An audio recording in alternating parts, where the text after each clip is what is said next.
അത് പക്ഷേ എനിക്ക് തോന്നുന്നു ആ എഴുതിയ കാലത്ത് നരകമായിരിക്കും. ആണോ? എല്ലാവർക്കും സംസാരിക്കാം. ഇത് എഴുതിയ കാലത്ത് ആ കവി എഴുതിയപ്പോൾ അതൊരു തെറ്റാണോ? എന്റെ തടിയുടെ രഹസ്യം കൊടപ്പനയാണ്. നിങ്ങളുടേതോ? കണ്ടേട്ടാ, കൊടപ്പന മനസ്സിലായോ? വിശദീകരിക്കേണ്ട ആവശ്യമുണ്ടോ? വയോജനങ്ങളോട് പഴയ കാലത്തെ കുറിച്ച് വിശദീകരിക്കേണ്ടല്ലോ. കൊടപ്പന മനസ്സിലായോ? മനസ്സിലായില്ലേ? എവിടെയെങ്കിലും പന വെട്ടിയാൽ അല്ല മുറിച്ചാൽ നമ്മൾ നേരത്തെ പോയി അളവ് പറയും. ശരിയല്ലേ? അതാ ഓരോ നാട്ടിൽ ഓരോ അളവാണ്. എങ്ങനെയാന്ന് എനിക്ക് ഇവിടുത്തെ അറിയില്ല അല്ലേ? അടി, മുഴം, അങ്ങനെ ഒരടി അങ്ങനെ മുറിച്ച് മേടിച്ചു. അതിന്റെ ബാക്കി പ്രോസസ്സിംഗ് ഒന്നും പറയണ്ടല്ലോ. അറിയുന്ന ആൾക്കാരോട് പിന്നെ വിശദീകരിക്കണ്ട. ആ തടിയാണ് എന്റെ തടി, ആ ഊർജ്ജമാണ് എനിക്ക് ഇപ്പൊ ചെറുപ്പം നിലനിർത്തുന്നത്. അസൂയപ്പെട്ടൊരു കാര്യമില്ല അല്ല പിന്നെ. അതാണ്. അപ്പോ അത് അന്ന് ഓക്കെയാണ്, ഇന്നത്ര ഓക്കെ അല്ല. ശരിയാണോ എന്നാണ് എനിക്ക് തോന്നിയത്. അപ്പൊ അങ്ങനെ ഇന്നത്തെ കാലത്ത് നമുക്ക് അങ്ങനെ സങ്കടപ്പെടാനൊന്നുമില്ല, സന്തോഷിക്കാനുള്ളതാണെന്നാണ് പറയുന്നത്. അതുകൊണ്ടായിരിക്കും വയലാറാണ് എഴുതിയ ചന്ദ്രകളഭം ചാർത്തി ഉറങ്ങുമെന്ന് പറഞ്ഞത് അല്ലെ? അതുകൊണ്ടാണ് വയലാർ ഇങ്ങനെ പാടിയത്, ചന്ദ്രകളഭം ചാർത്തിയുറങ്ങും തീരം. ബാക്കി അറിയാമോ? ആർക്കറിയത്? ഇന്ദ്രധനുസിൻ കൊഴിയും തീരം ഈ മനോഹര തീരത്തു തരുമോ ഇനിയൊരു ജന്മം കൂടി, എനിക്കിനിയൊരു ജന്മം കൂടി.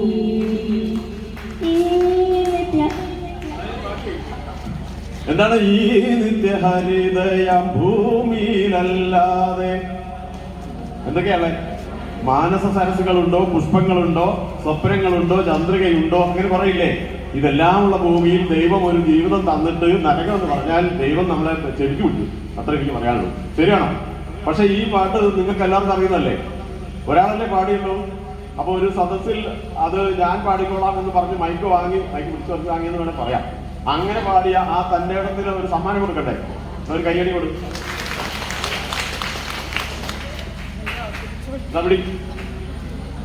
പിന്നെ സോഫ നല്ലോണം കുടിച്ചോട്ടെ ഇല്ലേ? ഇത് പ്രസംഗിക്കാൻ വേണ്ടി മാത്രം നിന്നിട്ട് കാര്യമില്ല. അപ്പൊ അതാണ് ഞാൻ പറഞ്ഞ ഒന്നാമത്തെ കാര്യം. അപ്പൊ അതാണ്. പിന്നെ സുഹൃത്തുക്കളെ, നമ്മളോളം ഭാഗ്യം ചെയ്ത ആളുകൾ വേറെ ഇല്ല. അത് നമ്മൾ ഈ വയോജനങ്ങളുടെ കാര്യം പറയുമ്പോൾ സംഘാടകർക്ക് ഇതുവരെയും 20 വയസ്സിനൊക്കെ താഴെയുള്ളവർ അവിടെ ഉള്ളത്. അവർക്ക് നമ്മളോട് അസൂയ തോന്നും അല്ലേ? അസൂയപ്പെട്ടൊരു കാര്യമില്ല. വൈകി ജനിച്ചത് നമ്മുടെ കുറ്റമല്ല. ആണോ? അപ്പൊ അങ്ങനെയാണെങ്കിൽ അതുകൊണ്ട് ഞാൻ പറയുന്നു, ഇന്ന് ലോകത്തിൽ ജീവിച്ചിരിക്കുന്ന മനുഷ്യരിൽ ഏറ്റവും അധികം സന്തോഷിക്കാൻ അർഹതയുള്ളത് നമ്മൾ വയോജനങ്ങൾക്കാണ്. പ്രത്യേകിച്ച് കേരളത്തിലെ വയോജനങ്ങൾക്ക് ഒരു പടി മുന്നിലാണ് മലബാറിലെ വയോജനങ്ങൾക്ക്. എന്താ കാര്യം നമുക്ക് പറയാൻ സമയമുണ്ടെങ്കിൽ പറയാം. നിങ്ങൾക്ക് ഊഹിക്കാം, ലോകത്തിലുള്ള ഏറ്റവും കൂടുതൽ സന്തോഷിക്കാൻ ഏറ്റവും അർഹതയുള്ളത്, അത് അവസരം കിട്ടിയത് വയോജനങ്ങൾക്കാണ്, നിങ്ങൾ ചെറുപ്പക്കാർക്കല്ല. ഉദാഹരണമായി പറഞ്ഞാൽ, റേഡിയോ ഇറങ്ങിയപ്പോൾ ആദ്യം കണ്ട ആളുകൾ ഇവിടെ ഇരിപ്പുണ്ട്. ശരിയാ തെറ്റാണോ? അതിലേക്ക് വരാം. ആദ്യമായി മൊബൈൽ ഇറങ്ങിയപ്പോൾ കണ്ടവർ അതിനെ അവരും കണ്ടു കാണും അല്ലേ? TV, അതൊക്കെ അവർക്ക് അറിയാം. അപ്പൊ ഇങ്ങനെ ഒരു വലിയ മാറ്റത്തിന്റെ കാലം. ഇന്ന് നമ്മൾ ഡ്രൈവർ ഇല്ലാതെ വണ്ടി ഓടുന്ന കാലമാണ്. AI technology. ഇപ്പൊ എന്റെ കയ്യിലിരിക്കുന്ന മൊബൈൽ എടുത്തിട്ട് ഞാൻ അതില് ഏതെങ്കിലും ഒരു ചോദ്യം ചോദിച്ചാൽ, മൈക്ക് സെറ്റുകാരൻ ഇവിടെ ഉണ്ടോ? പോയോ? പോയി. ഞാനൊരു അവിടെ വെച്ചിട്ടുണ്ട്, എന്നെ കാണുമോ ഇതിനകത്ത്? അതെന്താന്ന് ആരോടും പറയില്ല. അപ്പൊ ഞാൻ ഈ മൊബൈൽ എടുത്തിട്ട് ഇപ്പൊ ഞാൻ അതിൻ്റെ അകത്തൊരു എന്തായിരുന്നു, ജെമിനി എന്ന് പറഞ്ഞ ആപ്ലിക്കേഷൻ ഓൺ ചെയ്തിട്ട് ഞാൻ അതിനകത്ത് ഈ ചന്ദ്രകളഭം ചാർത്തി ഉറങ്ങാൻ അതിന് ബാക്കി എന്താണെന്ന് ചോദിച്ചാൽ പാടി കേൾപ്പിക്കും. അത്രയ്ക്ക് കാലം മാറിയിട്ടുണ്ട്. ഇങ്ങനെ ഈ മാറ്റം മുഴുവൻ കണ്ടവർ നമ്മളേ ഉള്ളൂ. നമ്മൾ മാത്രമേ കണ്ടുള്ളൂ. ശരിയല്ലേ? നമ്മളെ കണ്ടുള്ളൂ, നമ്മൾ മാത്രമേ കണ്ടുള്ളൂ, നമ്മളെ കണ്ടുള്ളൂ. അത് പറഞ്ഞാരാ? നടി പറഞ്ഞാലേ. അപ്പൊ അതാണ് ഒന്നാമത്തെ. ശരിയല്ലേ? അതന്നെ, അത് ഏതൊരു നടിയാണ്. അങ്ങനെ ആണ് പോകുന്നത്. അപ്പൊ അതുപോലെ എനിക്ക് തോന്നുന്നു, നമ്മുടെ ഇവിടെ ഇപ്പൊ എല്ലാവരും ഇരിക്കുന്നത് അവരവർക്ക് അറിയുന്ന എന്തെങ്കിലും ഒരു കളി, ഒരു പാട്ട് അവതരിപ്പിക്കാനല്ലേ? ആണോ? ശരിയല്ലേ? എല്ലാവരുടെയും മനസ്സിൽ ഇപ്പൊ എന്താണുള്ളത്? ഈ ആനന്ദോത്സവം ആനന്ദകരമാക്കണമെങ്കിൽ നമ്മൾ കരുതുന്നത് എന്താണ്? കലാപരിപാടികളല്ലേ? അങ്ങനെയാണെങ്കിൽ നമ്മുടെ ജീവിതത്തിൽ, മനുഷ്യ ജീവിതത്തിൽ ഇത്തരത്തിലുള്ള കലകൾ, നൃത്തം, പാട്ട്, കഥാപ്രസംഗം, നാടകം, സിനിമ, ഇതുപോലുള്ള വിവിധ കലകളല്ലേ നമ്മളെ സന്തോഷിപ്പിക്കുന്ന ഒരു പ്രധാന ഘടകം ആണല്ലോ? ശരിയാണോ? അപ്പോൾ ഇതൊക്കെ നിർമ്മിക്കുന്നതാരാം? പാട്ട് എഴുതുന്നതാരാം? മനുഷ്യൻ. അത് പാടുന്നതാരാം? മനുഷ്യൻ. അപ്പൊ ഇതുപോലെ കഥകളായാലും എന്തായാലും അപ്പൊ ഇതൊക്കെ രചിക്കാനും അത് അവതരിപ്പിക്കാനുമുള്ള, ആസ്വദിക്കാനുമുള്ള കഴിവ് ആർക്ക് തന്നിട്ടുണ്ട്? കഴിവാർക്ക് തന്നിട്ടുണ്ട്, മനുഷ്യർക്ക് തന്നിട്ടുണ്ട്. കുയിലിനറിയുമോ ഞാൻ പാടുന്നത് പാട്ടാണെന്ന്? ആണോ? ഏതെങ്കിലും കുയിലിനറിയാമോ ഞാൻ പാടുന്നത് പാട്ടാണെന്ന്? ഈ പാട്ട് നാട്ടുകാർ ആസ്വദിക്കുന്നുണ്ടെന്ന് കുയിലിനറിയാമോ? ഇല്ല. അപ്പൊ കുയിൽ അതിൽ ആനന്ദിക്കുന്നുണ്ടാവോ? കുയില് വെറുതെ പാടുകയാണ്. പക്ഷെ യേശുദാസ് ആനന്ദിക്കുന്നുണ്ട്. എന്താ കാരണം? യേശുദാസ് എന്തുകൊണ്ട് ആനന്ദിക്കുന്നത്? യേശുദാസ് ആനന്ദിക്കുന്നത് അദ്ദേഹം ഇങ്ങനെ പാടുമ്പോ ഇല്ലേ, ഞാൻ അറിഞ്ഞില്ല എന്ന് പറഞ്ഞൊരു പാട്ടില്ലേ, അതേതായിരുന്നു? സ്വരരാഗ ഗംഗാ പ്രവാഹനം എന്നാണ്, മറന്നില്ല. ഒരു പാട്ടൊന്നുമില്ല അങ്ങനെ വിനീത് പാടിയിട്ട് ഞാൻ അറിഞ്ഞില്ല എന്ന് പറഞ്ഞു. അപ്പൊ അതുപോലെ അല്ലെങ്കിൽ നക്ഷത്ര ദീപങ്ങൾ തിളങ്ങി എന്ന് പാട്ട് പാടുമ്പോ കേട്ടിരിക്കുന്നവർ വളരെയധികം ഉച്ചത്തിൽ ആർമ്മ വിളിച്ച് കൈയടിക്കുമ്പോഴല്ലേ യേശുദാസിന് മനസ്സിലായത് അദ്ദേഹം അങ്ങനെ ആസ്വദിക്കുന്ന അങ്ങനെയല്ലേ. അപ്പൊ ഈ കലകളെല്ലാം അങ്ങനെയാണ്. അപ്പൊ എനിക്ക് തോന്നുന്നു നമ്മുടെ ഈ കലകൾ തുടക്കം സംഗീതത്തിലാണെന്ന് തോന്നുന്നത്. ആണോ? ഈ ആദ്യകാലത്ത് മനുഷ്യർക്ക് എഴുത്തുമാരെയൊക്കെ അറിയാമായിരുന്നു. ഇതുപോലെ പാട്ടെഴുതി അങ്ങനെ ഓർക്കസ്ട്ര ഉപയോഗിച്ച് പാടിയിരുന്നോ? അപ്പൊ ആദ്യം വന്ന ഏതായിരിക്കും? നാടൻ പാട്ടായിരിക്കൂലേ? ആണോ? ഞാൻ കേട്ടിട്ടുള്ള ഒരു നാടൻ പാട്ട് പറയട്ടെ, ബാക്കി നാടൻ പാട്ട് നിങ്ങളെ കൊണ്ട് പാടിക്കാം. അപ്പൊ ഞാൻ കേട്ടിട്ടുള്ളത് എന്റെ സ്കൂൾ കാലഘട്ടത്തിൽ എന്റെ 2 സുഹൃത്തുക്കൾ, ആ സുഹൃത്തുക്കളുടെ വീട്ടിൽ അവരുടെ മൂത്ത 2-3 ജ്യേഷ്ഠന്മാരുണ്ട്. 3 പേരെ എന്റെ ഓർമ്മ. ഈ 3 പേർക്കും 20, 25, 30 വയസ്സൊക്കെ ഉള്ളവരാ. അവർ കല്യാണം കഴിച്ച ശേഷം അവർക്ക് ഞാൻ കേട്ട സന്ദർഭത്തിൽ ഒരു കുട്ടികൾക്ക് 10, 12 വയസ്സുള്ള മക്കളുണ്ട്. അതിൽ ആ നാട്ടിൽ കുട്ടികളെ ഓമനത്വത്തോടുകൂടി വിളിക്കുന്നത് അപ്പി. കുഴപ്പമില്ല, ഒന്നും വിചാരിക്കരുത്. അങ്ങനെ വിളിക്കുന്ന ആളില്ലേ? ഉണ്ട്. അപ്പൊ ഞാൻ വൈകുന്നേരം കൂട്ടി ആലപ്പുഴയിൽ ഒരു ബന്ധുവീട്ടിൽ ചെന്ന് കഴിഞ്ഞപ്പോ അവിടുത്തെ ഒരു വല്യമ്മ എന്റെ മോനൊന്ന് ചെറുതായിരിക്കുമ്പോ, അപ്പൊ ഒരു 5-6 വയസ്സുള്ളൂ. അപ്പൊ അവനൊരു അപരിചിതത്വം നോക്കിയിരിക്കുമ്പോ അവരൊരു കുട്ടിനെ ചൂണ്ടിക്കാണിച്ചിട്ട് അമ്മ പറഞ്ഞു, മോൻ അപ്പീന്റെ കൂടുതൽ പോയി കളിച്ചോളാൻ പറഞ്ഞു. അപ്പൊ ഇവൻ എന്റെ അടുത്ത് വന്നിട്ട് ചോദിച്ചാൽ എന്താ വെച്ചാൽ അമ്മ അങ്ങനെ പറഞ്ഞു അപ്പീന്റെ കൂടുതൽ കളിക്കാൻ. പക്ഷെ നിങ്ങൾക്കറിയാലോ അപ്പീന്ന് പറഞ്ഞു കഴിഞ്ഞാൽ ഓമനത്വത്തോടു കൂടി കുഞ്ഞോളെ എന്നൊക്കെ നമ്മൾ വിളിക്കൂലേ, അല്ലേ?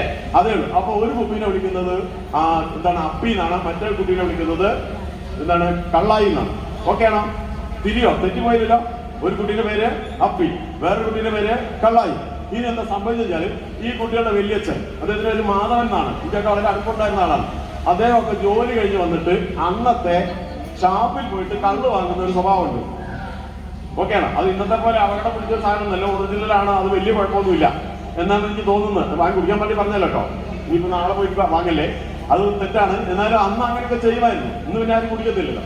അപ്പൊ ഈ കള്ള് വാങ്ങാൻ വേണ്ടിയിട്ട് ഒരാള് മകനെ വിട്ടു, ഈ കള്ളായിനെ ആദ്യം പറഞ്ഞു വിട്ടു.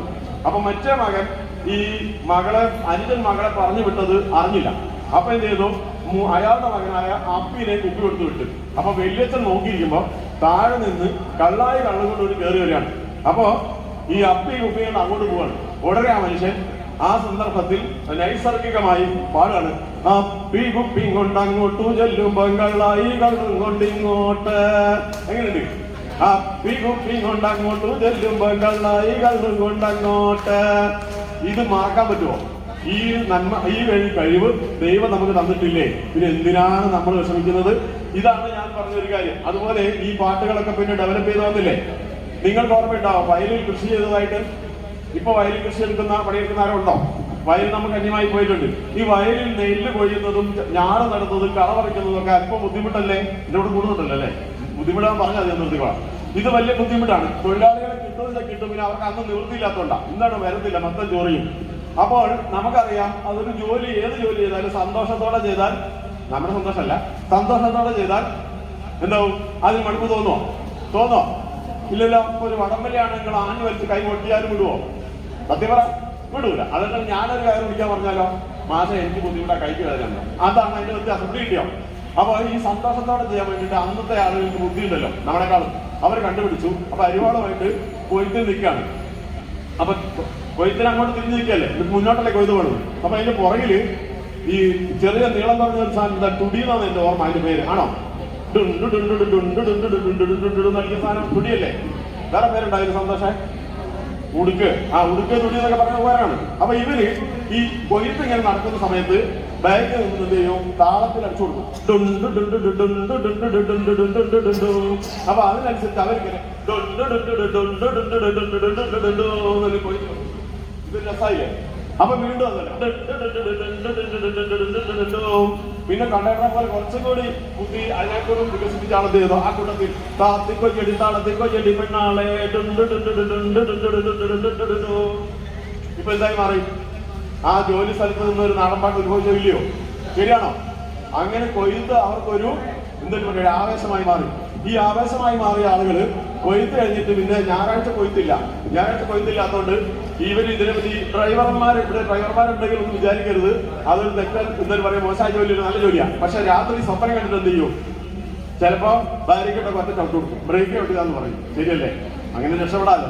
അപ്പൊ അത് ഞാൻ വെറുതെ പറഞ്ഞാല് സ്വപ്നം കണ്ടിട്ട് നമ്മൾ ജോലി ചെയ്യുന്നതിനെ കുറിച്ചൊക്കെ ആലോചിക്കാറില്ല. അതുപോലെ ഈ തൊഴിലാളികള് വീട്ടിൽ പോയിട്ട് ഞായറാഴ്ച പണിയില്ലാത്തതുകൊണ്ട് ഇറങ്ങി എന്നിട്ട് വെറുതെ ഇങ്ങനെ നോക്കും.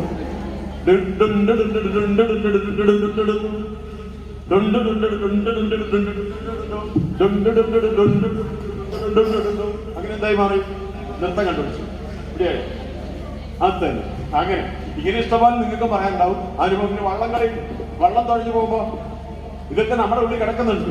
ഇത് പഴയ കാലത്തെ ആളുകളുടെ കാര്യമായിട്ട് പറഞ്ഞു, പുതിയ ആളുകൾക്ക് വേണമെങ്കിൽ ഇഷ്ടപ്പെടില്ല. അപ്പൊ എന്താണ് ഈ വള്ളം തുഴഞ്ഞു പോകുന്നത് ബുദ്ധിമുട്ടുള്ളതാണ്. അപ്പൊ എന്ത് ചെയ്യുന്നു?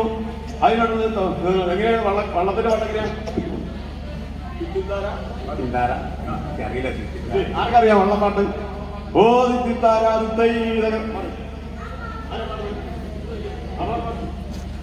ഓ തിത്തിത്താര തിത്തിത്താര തിത്തൈ തകരോ തിത്തിത്താര തിത്തിത്താര തിത്തൈ തകരോ. കുട്ടനാട് കുഞ്ഞിലെ ആരാ? കുട്ടനാട് കുഞ്ഞ തിത്തിത്താര തിത്തിത്താര തിത്തൈ തകതൈതൈ തിത്തിത്താര തിത്തിത്താര തിത്തൈ തകതൈതൈ. വെമ്പനാട്ടുകാരിരുന്നു ചാഞ്ചാട്ടം, തങ്കമണി തിങ്കളിന്നു മയിലാട്ടം. കുഴലൂതും കാറ്റ് കുളിപ്പോതും കാറ്റ്, കൂടവാ കൂടവാ കൂടക്കുളിയാൻ വാ.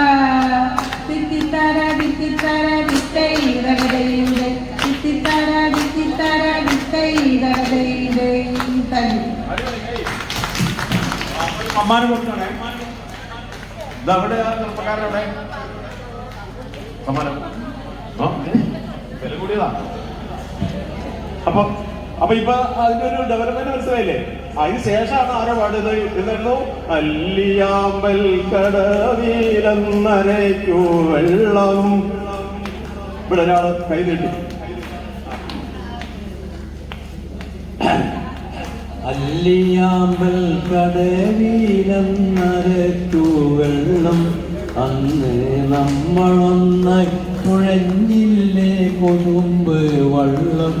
നമ്മുടെ നെഞ്ചിലാകെ അനുരാഗ കരിക്കിൻ വെള്ളം, നമ്മുടെ നെഞ്ചിലാകെ അനുരാഗ കരിക്കിൻ വെള്ളം. താമരപ്പൂ നീ ദൂരെ കണ്ടു മോഹിച്ചു, അപ്പോഴേ താഴെ ഞാൻ നീന്തി ചെന്ന് പൂവ് പൊട്ടിച്ചു. തണ്ടടിഞ്ഞ താമര ഞാൻ കൊണ്ടുവന്നപ്പോൾ നിന്റെ വീടിൽ കണ്ട് മറ്റൊരു താമരക്കാട്. പെണ്ണെ വീടിൽ മറ്റു താമര കാട്. അല്ലിയാമ്പൽ കവിഞ്ഞാരക്കു വെള്ളം, അന്ന് നമ്മളൊന്നായി തുഴഞ്ഞില്ലേ കൊതുമ്പ് വെള്ളം. നമ്മുടെ നെഞ്ചിലാകെ അനുരാഗ കരിക്കിൻ വെള്ളം. കാട് പൂത്തല്ലോ ഞാവൽ കാപ്പഴുത്തല്ലോ, എന്നും കാലമായില്ലേ എൻ്റെ കൈ പിടിച്ചിട. അന്നേ മൂളിപ്പാട്ട് പാടി തന്ന പുലം തൊട്ടമ്മേ, ഇന്നീ ആളൊഴിഞ്ഞ കൂട്ടിലെന്ത് വന്നു ചേരാത്ത്. ഇന്നീ ആളൊഴിഞ്ഞ കൂട്ടിലെന്തേ വന്നു ചേരാത്ത്. അല്ലിയാമ്പൽ കടവിലെന്നരയ്ക്കു വെള്ളം, അന്ന് നമ്മളൊന്നായി തുഴഞ്ഞില്ലേ കൊതുമ്പ് വള്ളം. ഇത് എന്താ പറയാ, ഒരു മരുന്ന് കഴിക്കുന്ന മനുഷ്യനാണ് ആ ഉള്ളിൽ കിടക്കുന്ന ഗായകൻ പുറത്തു കളിയുമ്പോൾ മൈക്കൂർ തരുന്നില്ല. അപ്പൊ നല്ലൊരു കയ്യിൽ കൊടുത്തുകൂടാ നിങ്ങൾക്ക്. ഇതിനൊരു വലിയ സോപ്പ് സമ്മാനം കൊടുക്കാം. പിന്നെ അല്ലാണ്ട് ഇത് വരും. ഓക്കെ, അതുപോലെ ഇങ്ങനെ ഈ പാട്ടിന്റെ കാലം ഇങ്ങനെ മുന്നോട്ട് പോവാണ്. പിന്നെ വേറെ നിങ്ങൾക്ക് ഓർമ്മയുണ്ടോ? ഒരുപാടുണ്ട് ഇത് പിന്നെ ഡെവലപ്പ് ചെയ്ത് പുതിയത് വരുന്നത്. ഇല്ലിമുളം കാടുകളിലെല്ലാം പാട്ടേ. അതുകൊണ്ട് പാട്ട് പാടാൻ സമ്മതിക്കൂല. പാട്ട് പാടാം, ഞാൻ ഇപ്പൊ പാട്ട് തരാം, ഇപ്പൊ തരാം. പക്ഷെ ചോദിച്ചാൽ സോപ്പ് കൊടുക്കണ്ടല്ലേ? വേണോ? നോക്കട്ടെ. അപ്പൊ ഇങ്ങനെ പാട്ടിങ്ങനെ പുരോഗതി നേടുന്നുണ്ട്. പിന്നീട് വന്ന പാട്ടുകളില് മനുഷ്യന് പഠിക്കാനുള്ള പലതും ഉണ്ടായിരുന്നു. എന്നിട്ട് നോക്കുന്നത് കണ്ടിട്ട് നോക്കുന്നത് എന്തൊക്കെയാണെന്നറിയാം? ഉദാഹരണം ഞാൻ പറയാം. നമുക്ക് പഠിക്കാനുള്ളത് ഈശ്വരനൊരിക്കൽ വിരുന്നിനു പോയി രാജകൊട്ടാരത്തിൽ വിളിക്കാതെ. അറിയോ? അതറിയില്ല. ബാക്കി ആർക്കറിയാം? കന്മതിൽ ഗോപുര വാതിലിനരികിൽ ഈശ്വരനൊരിക്കൽ വിരുന്നിനു പോയി രാജകൊട്ടാരത്തിൽ വിളിക്കാതെ. കന്മതിനോപുര വാതിലിനരികിൽ കരുണാമയനവൻ കാത്തുനിന്നു. കരുണാമയനവൻ കാത്തുനിന്നു.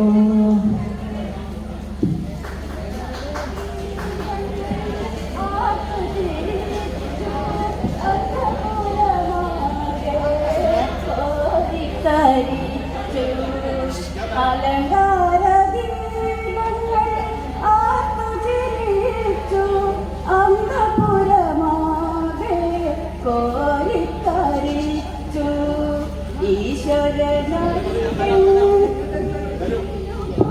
ഹലോ, ഇപ്പൊ എല്ലാവർക്കും ഇതിൽ പങ്കെടുക്കാൻ പാടാനും താല്പര്യമുണ്ട്. പക്ഷെ ഞാൻ മനസ്സിലാക്കുന്നത് ഇവിടെ ലിസ്റ്റ് കൊടുത്ത പ്രകാരം എല്ലാവർക്കും അവരവരുടെ സ്പെഷ്യൽ ഐറ്റംസ് ഒക്കെ ഉണ്ടാവും. ഞാൻ ചോദിക്കുന്നത് മാത്രമായിരിക്കില്ല. അപ്പൊ ഞാൻ നിങ്ങൾ കുറച്ച് പേരെ സെലക്ട് ചെയ്ത് തരുമ്പോൾ ബാക്കിയുള്ളവർക്ക് അവസരം നഷ്ടപ്പെടാൻ സാധ്യതയുണ്ടെന്നാണ് എനിക്ക് തോന്നുന്നത്. അതുകൊണ്ട് ഇങ്ങനെ മുന്നോട്ട് പോകേണ്ടതെന്നാണ് എനിക്കിപ്പോൾ മനസ്സിലായത്. അല്ലേ? അങ്ങനെയാണെങ്കിൽ ദീർഘമായി പറയുന്നില്ല. അങ്ങനെ നിങ്ങൾക്ക് ഇനി നമുക്ക് ഇതുപോലെ ഇടയ്ക്കിടയ്ക്ക് കൂടാനുള്ള വയോജന കേന്ദ്രങ്ങളൊക്കെ ഉണ്ട്. അപ്പൊ നിങ്ങൾക്ക് താല്പര്യം ഉണ്ടെങ്കിൽ പറയാൻ നമുക്ക് ഒന്നിച്ചു കൂടാം. ഓക്കെ അല്ലേ? അതുകൊണ്ട് ഞാൻ ഇതിൽ ചുരുക്കാണ്. അപ്പൊ ഇതുപോലുള്ള അവസരങ്ങൾ നമുക്ക് മനസ്സിൽ കിടക്കുന്നുണ്ട്. പിന്നെ ഞാൻ പറഞ്ഞു വന്നത് ഈ പറഞ്ഞ എന്റെ വിഷയം പൂർത്തിയാക്കാൻ വേണ്ടി 1-2 പോയിന്റ് മാത്രമേ പറയുന്നുള്ളൂ. ഞാൻ പറഞ്ഞു വന്നൊരു കാര്യമുണ്ട്. നമ്മുടെ ജീവിതത്തിൽ നമുക്ക് മറ്റുള്ളവരെക്കാൾ കൂടുതൽ മറ്റേ ഈ ഭൂമിയിൽ ഇന്നുവരെ ജീവിച്ചിടത്തോളം നമ്മളോളം സന്തോഷിക്കാൻ വകയുള്ളവർ വേറെ ആരുമില്ലെന്ന് ഞാൻ പറഞ്ഞല്ലോ. അതിൽ ഒന്നാമത്തെ ഒരു കാര്യം ഞാൻ എന്താണ് ഏതാ തുടങ്ങേണ്ടതെന്നറിയാം. ഒന്ന് ഇപ്പൊ പറഞ്ഞില്ലേ, റേഡിയോ. നിങ്ങൾക്ക് ഓർമ്മയുണ്ടോ? ഞാൻ റേഡിയോ ആദ്യമായി കണ്ട സംഭവം എനിക്ക് ഓർമ്മയുണ്ട്. സമയം അനുവദിക്കാത്തതുകൊണ്ട് ഞാൻ പറയുന്നില്ല. നിങ്ങൾക്കും പറയാനുണ്ടാവും ഞാൻ ആദ്യമായിട്ട് എവിടുന്ന റേഡിയോ കണ്ടതെന്ന്. എന്റെ വീട്ടിലേക്ക് അച്ഛന്റെ മൂത്ത പെങ്ങളുടെ മകൻ ദൂരേന്ന് പാടിച്ചു കൊണ്ടുവന്നത് ഞങ്ങൾ ഓടിയതും പിന്നെ TV കാണാൻ വേണ്ടി അടുത്ത വീട്ടുമുറ്റത്ത് കൂടിയിരുന്നു. അങ്ങനെ ഒരുപാട് അനുഭവങ്ങളുണ്ട്. ആ അനുഭവങ്ങൾ പിന്നിട്ട് അവസാനം നമ്മുടെ വീട്ടിലായി. നമുക്ക് വീട്ടിൽ അമേരിക്കയിൽ ഇരിക്കുന്ന ആളെ വിളിച്ച് നോക്കാൻ കഴിയുന്ന മൊബൈൽ വന്നു. എല്ലാം നമ്മൾ കണ്ടു. ഇപ്പം AI സാങ്കേതിക വിദ്യയിൽ ഡ്രൈവർ ഇല്ലാതെ വണ്ടി ഓടുന്നത് അത്ഭുതകരമായ നിലയിലേക്ക് നമ്മൾ വന്നു. ആദ്യകാലത്ത് കാളവണ്ടിയും സൈക്കിളുമാണ് ഞാൻ കണ്ടത്. നിങ്ങൾ എന്താ അന്ന് കണ്ടതെന്ന് എനിക്കറിയില്ല. അല്ലെ? കാളവണ്ടിയും സൈക്കിളും മാത്രം ഉണ്ടായിരുന്നിടത്താണ് നമ്മൾ ഇന്ന് ഈ അത്ഭുതകരമായ മാറ്റത്തിലേക്ക് വന്നത്. അന്ന് നമ്മൾ ഗൾഫിൽ പോയാൽ ഒരാൾ തിരിച്ചു വരാൻ എന്ന് വരുമെന്ന് ഉറപ്പില്ല. അതുകൊണ്ട് എന്താണ്, പ്രിയമുള്ള എന്റെ എത്രയും പ്രിയപ്പെട്ട എന്റെ ഭർത്താവ് വായിച്ചറിയുവാൻ കത്തെഴുതി സങ്കടപ്പെടുന്ന ഒരു കാലം പോയിട്ട് മണിക്കൂറുകൾക്കുള്ളിൽ പോയി വരാം. നേരിട്ട് കാണാൻ മൊബൈൽ തുറന്നാൽ മതി. ആളെ ജീവനോടെ കാണാൻ, ജീവനോടെ ശബ്ദം കാണാം. അത് ശരിയല്ലേ? ഇങ്ങനെ ഒരുപാട് മാറ്റങ്ങൾക്ക് നമ്മൾ വിധേയമായിട്ടുണ്ട്. ഇത് പിന്നെന്തിനാ നമ്മൾ സങ്കടപ്പെടുന്നത്? ശരിയാണോ? ഓക്കെ അല്ലേ? അപ്പൊ ഇതുപോലെയുള്ള ഒരുപാട് അനുഭവങ്ങളുണ്ട്. ഇനി പറഞ്ഞാൽ സംഘാടകർ സലീമാഷൊക്കെ എന്നെ ഓടിക്കുന്നതുകൊണ്ട് ചുരുക്കാണ്. ഒറ്റ കാര്യങ്ങൾ പറയാൻ. ലിയോ ടോൾസ്റ്റോയുടെ ഒരു കഥ പറഞ്ഞ് അവസാനിപ്പിക്കാം. ടോൾസ്റ്റോയ് പറഞ്ഞൊരു കഥയുണ്ട്. ടോൾസ്റ്റോയിനെ പറഞ്ഞുണ്ടോ? എന്നാ പറഞ്ഞുതരാം. അദ്ദേഹം പറഞ്ഞത്, ഒരു ചെരുപ്പ് കുത്തി നമ്മുടെ നാട്ടിലല്ല, യൂറോപ്പിലാണ്. തണുപ്പ് കാലം വന്നാൽ വീടും പരിസരവും മൊത്തം മഞ്ഞിൽ മൂടുന്നത് നമ്മൾ TV യിൽ കണ്ടിട്ടുണ്ടല്ലോ. ചിലര് വിദേശത്ത് പോയിട്ടുണ്ടാവും. അത്ര ഒരു വലിയ തണുപ്പ് വരുന്ന ഘട്ടത്തിൽ അവർക്ക് ദരിദ്രരായതുകൊണ്ട് ഒരു പുതപ്പില്ലാത്തത് കൊണ്ട് ചെരുപ്പ് കുത്തി കിട്ടിയ പൈസ സൂക്ഷിച്ചു വെച്ചു. എന്നിട്ട് പിന്നെ ഒരു പുതപ്പ് വാങ്ങാൻ പോയി. ഇതിന് ആരംഭത്തില് പുതപ്പ് വാങ്ങാൻ ചെന്നിട്ട് പുതപ്പ് കടയിൽ ചെന്ന് പുതപ്പ് ചോദിച്ചപ്പോ ഈ പണം തികയത്തില്ല. ഈ പണം തികയാത്തോണ്ട് ആ ദുഷ്ടനായ കച്ചവടക്കാരൻ പുതപ്പ് കൊടുത്തില്ല. അയാളുടെ സങ്കടത്തിൽ അയാൾ വന്ന വഴിക്ക് ഒരു സ്ഥലത്ത് കയറിയിട്ട് ഒന്ന് അടിച്ചു. എവിടെയാന്ന് നിങ്ങൾക്കൊക്കെ മനസ്സിലായോ? ഇപ്പൊ എന്റെ ഭാഷ പറഞ്ഞാൽ മധ്യ തിരുവിതാംകൂർ പോയി കുടിയേറി. മധ്യ തിരുവിതാംകൂറല്ല, മധ്യ തിരുവിതാംകൂർ. അങ്ങനെ കുടിയേറിയിട്ട് മൂപ്പര് ഇങ്ങനെ വേച്ച് വലിച്ച് ഇങ്ങനെ വരുമ്പോഴാണ് അവിടെ ഒരു കുരിശുപള്ളിയുടെ ചുവട്ടിൽ ഒരാൾ കിടപ്പുണ്ട്. ചെറുപ്പക്കാരനാണ്, നഗ്നനായിട്ടാണ് കിടക്കുന്നത്. ഇയാൾ കണ്ടിട്ട് തോന്നി ഇവർ ഇവിടെയാണോ ഒന്ന് കിടക്കുന്നത്, ഈ രാത്രിയിൽ പോടാന്ന് പറഞ്ഞിട്ട് അങ്ങോട്ട് പോയി. കുറച്ചങ്ങ് പോയപ്പോൾ അയാളുടെ ഉള്ളിലെ നന്മ ഉണർന്നു. അദ്ദേഹം മെല്ലെ എഴുന്നേറ്റ് തിരിച്ചു വന്നിട്ട് തോന്നി ഈ ചെറുപ്പക്കാരൻ ഭക്ഷണം കഴിക്കാതെ കിടക്കുന്നതാണോ, ഇവൻ സുഖമില്ലാതെ കിടക്കുന്നതാണോ, ഇവനെ ഞാൻ നോക്കാതെ പോകുന്നത് മോശമല്ലേ, ഞാനൊരു മനുഷ്യനല്ലേ. അവനെ മെല്ലെ എഴുന്നേൽപ്പിച്ചു. എന്നിട്ട് അവൻ ഇയാളുടെ കോട്ടൂരിയാക്കി ഇട്ടുകൊടുത്തു. എന്നിട്ട് ചെറുപ്പക്കാരൻ കൂടെ നടന്ന് വീട്ടിലേക്ക് എത്തപ്പോൾ ഒരു പുതപ്പം കാത്തിരിക്കുന്ന ഭാര്യ. ആ ഭാര്യ നോക്കിയിരിക്കുമ്പോൾ ഒരു കള്ളു പിടിച്ചിട്ട് ഇയാൾ ആടി വരുന്നു, മറ്റവനെ താങ്ങി വരുന്നു. അപ്പൊ ഇത് ആരാന്ന് വെച്ച് വഴിയിൽ കണ്ടതാന്ന് പറഞ്ഞു. എന്തോന്നാ മനുഷ്യ, ഇവിടെ തന്നെ ജീവിക്കാൻ ഒരു നേരം ഭക്ഷണത്തിന് വകയില്ലാത്ത സമയത്താണ് വഴി കിടക്കുന്ന അവനെയൊക്കെ കൂട്ടിക്കൊണ്ട് വരുന്നത്. പെണ്ണുങ്ങൾ ദേഷ്യം പിടിച്ചു. അപ്പൊ അയാൾ പറഞ്ഞു ഇയാൾ ഭക്ഷണം കഴിച്ചില്ല, എന്തെങ്കിലും ഉണ്ടെങ്കിൽ ഇവിടെ ഒരു നേരം കഴിക്കാൻ പോലും തികയത്തില്ല, അന്നേരം അയ്യാക്കൊക്കെ കൊടുക്കുന്നു, അവരെ പണിയൊന്നും ഇല്ലെന്ന് ചോദിച്ചു. എന്നിട്ട് അവരകത്തേക്ക് പോയി കട്ടിൽ പോയിരുന്നു.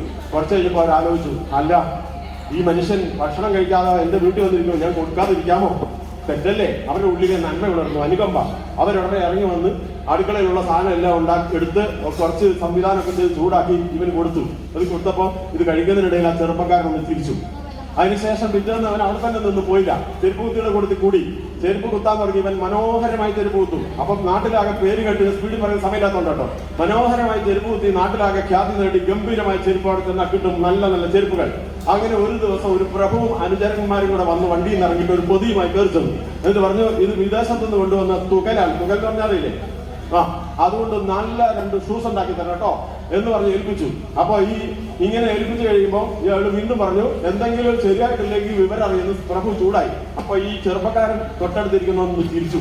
അപ്പൊ ഇയാൾ കണ്ടിട്ട് പറഞ്ഞു നിന്റെ ചിരിയൊക്കെ കൊള്ളാം, ഷൂസ് വാങ്ങാൻ വരുമ്പോണ്ടല്ലോ നിന്റെ ചിരി ഞാൻ ശരിയാക്കി തരാന്ന് പറഞ്ഞിട്ട് അയാൾ പോയി. ഒരു 4-5 ദിവസം കഴിഞ്ഞപ്പോൾ ഈ ചെരുപ്പ് കുത്തി പുറത്തു വിട്ടു നോക്കുമ്പോൾ ഈ ചെറുപ്പക്കാരനാണ് ചെരുപ്പ് കുത്തികൾ ഷൂസ് ഉണ്ടാക്കാൻ പറഞ്ഞത്. സാധാരണ ഹവായി ചെരുപ്പില്ല, വള്ളി ചെരുപ്പ്, ഇതാണ് ഉണ്ടാക്കി വെച്ചത്. എന്റെ വർച്ചോനെ, പ്രഭു വന്ന് ഏൽപ്പിച്ചതല്ലേ ഇത്, ഇനി ഷൂസ് ഉണ്ടാക്കുന്നത് വരെ നീ എന്ത് പണിയാക്കാൻ ഞാൻ കാണിച്ചത്, എന്റെ തല പോകുന്ന ഏർപ്പാടാണല്ലോ അവിടെ ചെയ്തു കൂട്ടിയെന്ന് പറഞ്ഞു. ഇവനൊന്നും മിണ്ടിയില്ല. കുറച്ച് കഴിഞ്ഞപ്പോ ഒരു സ്ത്രീ വന്ന് കൂട്ടത്തിൽ 2 കുട്ടികളുണ്ട്, 2 പെൺകുട്ടികൾ, ചെറിയൊരു കുട്ടിയും വലിയൊരു കുട്ടിയും. ഇവര് വന്നിട്ട് എന്താ ഞാൻ പ്രഭുവിന്റെ വീട്ടിൽ നിന്ന് വരാം, എന്തിനാ വന്നെന്ന് ചോദിച്ചു. ഇവിടെ ഷൂസ് ഏൽപ്പിച്ചിരുന്നല്ലോ, അത് ഷൂസ് വേണ്ടെന്ന് പറയാനാ, പിന്നെ വള്ളി ചെരുപ്പ് മതി. അതെന്താന്ന് ചോദിച്ചു. അതെ, ഷൂസ് ഇടാനുള്ള ആൾ മരിച്ചുപോയി, ആ പ്രഭു മരിച്ചുപോയി, അതുകൊണ്ട് ഇനി വള്ളി ചെരുപ്പ് ആവശ്യമുള്ളൂ എന്ന് പറഞ്ഞു. അപ്പൊ ഈ ചെറുപ്പക്കാരൻ ഒന്നുകൂടി തിരിച്ചു. അത് കഴിഞ്ഞിട്ട് ഇവരോട് ഏതാ കുട്ടികളാണ്, ഞാൻ പ്രഭുവിന്റെ വേണ്ടി പഠിക്കുക, ഈ കുട്ടികളോ ഇതെന്റെ മക്കളല്ല, പിന്നെ ഈ മക്കൾ എന്റെ അടുത്ത വീട്ടിലുണ്ടായിരുന്ന ഒരമ്മ മരിച്ചുപോയി, അടുത്ത വീട്ടിലെ അമ്മ മരിച്ചു പോയപ്പോ ഈ മക്കളെ ഞാൻ ഏറ്റെടുത്തു, ഇപ്പൊ അവർ എന്റെ മക്കളാണ്, ഞാൻ അവരുടെ അമ്മയാണ്. അങ്ങനെ ആ കുട്ടികളെ കൂട്ടി വന്നതാണ്. അങ്ങനെ അയാൾ ചെറുപ്പക്കാരനോട് തിരിച്ചു. എന്നിട്ട് ചെരുപ്പ് കൊടുത്താൽ വിട്ടു കഴിഞ്ഞാൽ സ്പീഡ് പറയാൻ തീരുന്നുണ്ടല്ലോ അല്ലേ. അപ്പൊ തീർന്നു, കഥ തീർന്നു. അപ്പൊ എന്താണ്, ഈ ചെറുപ്പക്കാരൻ പോയി, ഈ ചെരുപ്പ് വാങ്ങിയ സ്ത്രീയും കുട്ടികളും പോയി. അത് കഴിഞ്ഞപ്പോ ഈ ചെരുപ്പ് കുത്തി ചെറുപ്പക്കാരനോട് ചോദിച്ചു, നീ ഒരു സാധാരണ മനുഷ്യനാണോ, എനിക്കൊരു സംശയമുണ്ട്. അപ്പൊ പറഞ്ഞു അല്ല, സത്യമാണ്, ഞാനൊരു മാലാഖയാണ്, ഞാൻ ഭൂമിയിലേക്ക് ദൈവം അയച്ചിട്ട് ഒരു സ്ത്രീയുടെ ജീവൻ എടുക്കാൻ വന്നതാ. ജീവൻ എടുക്കാൻ ചെന്നപ്പോ അവർ പ്രസവിച്ച് കിടക്കുകയാണ്. പ്രസവിച്ച് മുലയോട്ടി കിടക്കുന്ന ഒരു അമ്മയെ ആ കുഞ്ഞിനെ തനിച്ചാക്കിയിട്ട് കൊണ്ടുപോകാൻ എനിക്ക് മനസ്സ് വന്നില്ല. ഞാൻ നേരെ തിരിച്ച് ദൈവത്തിന്റെ അടുത്ത് ചെന്നപ്പോ എന്നെ ചീത്താർത്ത് വീണ്ടും ഭൂമിയിലേക്ക് അയച്ചു, പോയി കൊണ്ടുപോകാന്ന് പറഞ്ഞു. വീണ്ടും പോയി. ഞാൻ അവരുടെ ജീവൻ എടുത്ത് മുകളിലെത്തിയപ്പോ ആ ജീവൻ എന്റെ കയ്യിൽ നിന്ന് തെറിച്ച് ദൂരേക്ക് പോയി. ഞാൻ ദൈവത്തിന്റെ അടുത്ത് ചെന്നപ്പോ എന്നെ താഴോട്ട് തള്ളിയിട്ടിട്ട് പറഞ്ഞു, മനുഷ്യൻ എങ്ങനെയാണ് ജീവിക്കുന്നത് നീ പോയി പഠിച്ചിട്ട് വന്നാൽ മതിയില്ലാന്ന് പറഞ്ഞു. അങ്ങനെ എന്നെ താഴെ തള്ളിയിട്ടപ്പോഴാണ് നിങ്ങൾ എന്നെ കൂട്ടിക്കൊണ്ടുപോയത്. അപ്പൊ ഞാനൊരു മാലാഖയാണ്. അപ്പൊ നീ എന്തിനാ ആദ്യം തിരിച്ചെന്ന് ചോദിച്ചു. തിരിച്ചത്, ഒന്ന്, എന്നെ ഓടിക്കാൻ വേണ്ടി ദേഷ്യം പിടിച്ച അമ്മ മനസ്സിൽ അനുകമ്പ ഉണർന്ന് എനിക്ക് ഭക്ഷണം തന്നപ്പോ എനിക്ക് സന്തോഷം കൊണ്ട് തിരിച്ചതാ.